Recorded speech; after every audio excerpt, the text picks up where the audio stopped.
রূপে অনন্য, হাসিতে মুগ্ধতা। পর্দায় তার উপস্থিতি ছড়িয়ে দেয় মুগ্ধতা, যেন রূপকথার কোনো পরী। তার বাস্তব জীবনও সিনেমার চেয়ে কোনো অংশে কম নয়।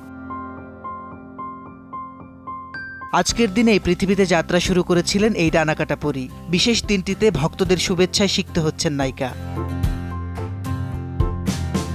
প্রতি বছর পরীর জন্মদিন ঘিরে থাকে বিশেষ আয়োজন। নির্ধারিত ড্রেস কোডে হাজির হন প্রিয়জনেরা। বছরে এই একটি দিনের জন্যই বিশেষভাবে মুখিয়ে থাকেন অনুরাগীরা। প্রত্যাশা, কি নতুন চমক দেখাবেন নায়িকা? বরাবর পরীমনির জন্মদিনের আয়োজন হয়ে ওঠে টক অব দ্য টাউন। তবে এবার খানিকটা ভিন্ন পথে হেঁটেছেন নায়িকা। মালয়েশিয়ায় ছোট্ট পরিসরে সাজিয়েছেন জন্মদিনের আয়োজন। জন্মদিন উদযাপনের কিছু মুহূর্ত সামাজিক মাধ্যমে শেয়ার করেছেন পরীমনি। এক হাতে কেক, স্বভাবসুলভ ভঙ্গিতে পোজ দিয়েছেন নায়িকা। সঙ্গে ছিলেন ছেলে পুণ্য। মা ছেলের পোশাকের সঙ্গে মিলিয়ে চারপাশে ছড়ানো ছিটানো রয়েছে সোনালি কালো বেলুন।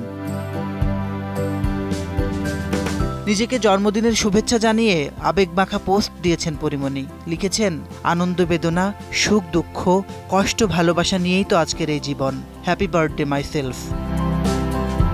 মাসিদ রনো, সময় সংবাদ, ঢাকা।